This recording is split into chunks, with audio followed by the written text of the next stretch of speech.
Every business has an annual budget and a plan. Once a year, the people in charge do a reevaluation. They assess the efficiency and the need of each part of it.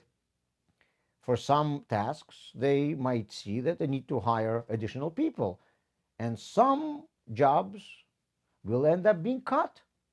Some workers might be promoted and some demoted.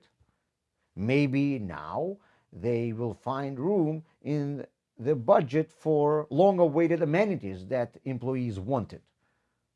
Or maybe some amenities will be cut because there's no money for them.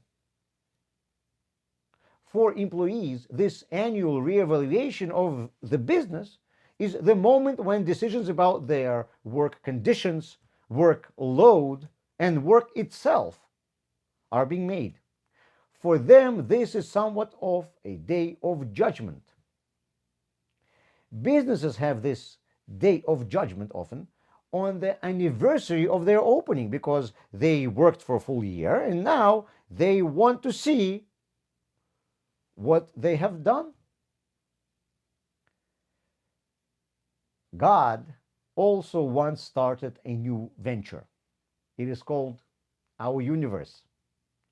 And every year on the anniversary of the opening of this business, he reassesses his enterprise. This anniversary is Rosh Hashanah, the Jewish New Year. It is interesting that neither in the Torah nor in our liturgy you will find words Rosh Hashanah. In our prayer books and in many other sources, this holiday is called Yom HaDin, which translates as the Day of Judgment. And this is precisely because the director of our enterprise is auditing us on that day.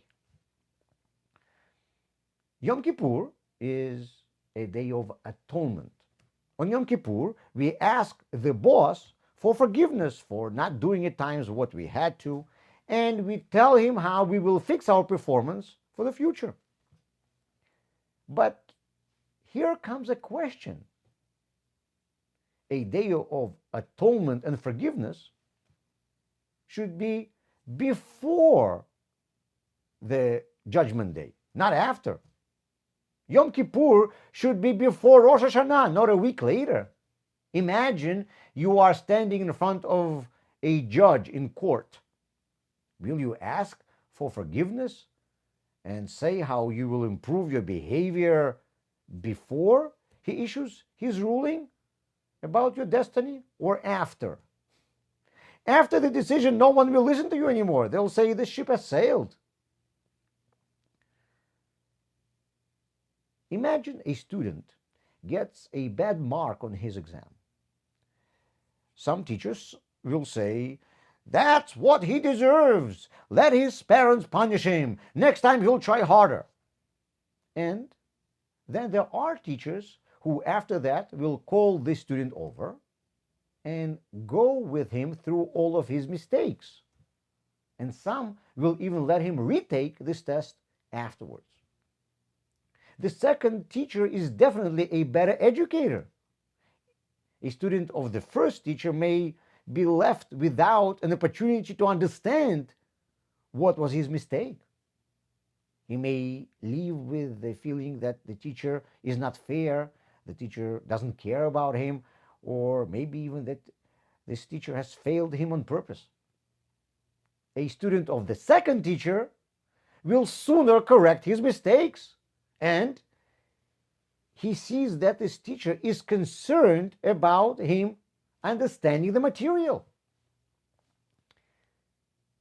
They say that life is a good teacher, but the problem is that it gives us tests before it teaches us lessons. Well, life is directed by God, and God is a good teacher.